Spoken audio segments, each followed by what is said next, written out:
Our country can't be likened to a human body. If the capital city is its heart, its transportation and communication networks serve as its veins. Just like veins, the roads should deliver nutrients to all parts of the body, from the city to the most rural areas. Otherwise, the parts that don't receive sufficient nutrients from the heart would degenerate, die, and eventually require amputation. Efficient infrastructures, transportation, and communication systems enhance both security and economy. Out-of-grid regions, those that are not connected to the country's road networks, those that are not accessible to vehicles, those that require hours of walking along slippery and muddy footpaths to reach, could easily become breeding grounds of rebels. Infrastructure spending should not be limited to the cities, but should extend to the provinces, towns, and barangays. We need to construct farm-to-market roads to help farmers become more productive citizens and thus generate more income, not only for themselves but for their communities as well.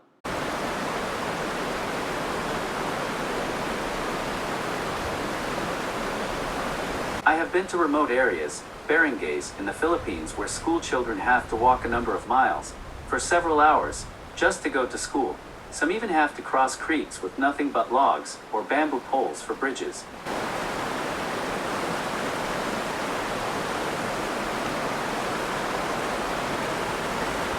I have been to places where farmers do not produce as much as they can possibly produce because of the difficulty of transporting excess products to the market. They harvest fruits just as much as they can consume and store, and leave the rest for the birds to eat. Some fruits, they just let alone to fall to the ground and rot. Imagine yourself harvesting fruits and vegetables in such a remote barangay in the Philippines. You would pack them into sacks, carry them on your back, and walk several miles, for a number of hours, along slippery and muddy footpaths, just to reach the nearest gravel feeder road, where no vehicle, jeepney, or tricycle goes through regularly. There, you would have to wait for hours hoping someone with a tricycle would pass by and help you bring your produce to the market. You could leave the farm at dawn and come back in the evening, spending one whole day just to bring a sack of produce to the market.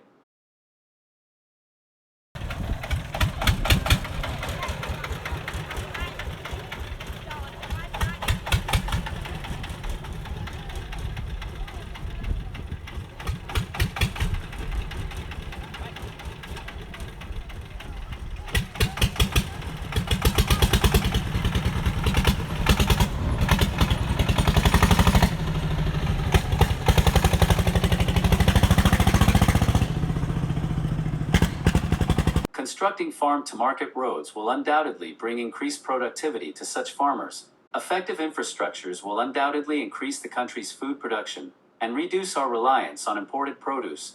Infrastructures also enhance the country's security and defense capability. Mobilization of troops and rescue teams to remote regions can be made easier with efficient road networks. Furthermore, the boost in economy brought about by effective infrastructure systems could provide increased budget for security and defense.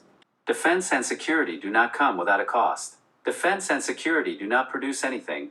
They only suck money from the government's coffer. And where does government money come from? Money comes from taxes collected from incomes of businesses and workers in the country.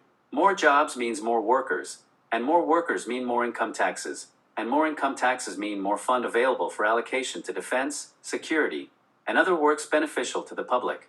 Thus, projects that enhance economic growth, those that create businesses, those that create jobs, indirectly increases available funds for security and defense. Wars cannot be won by the abundance of arms and weapons alone. You cannot have a strong military without the backing of a strong economy. They go hand in hand. Japan lost World War II, not because they no longer had battleships, carriers, fighter planes, bombers, and troops in Asia and the Pacific. They lost because the infrastructures that support their economy, which supports their military, were destroyed. They were destroyed when American forces bombed Hiroshima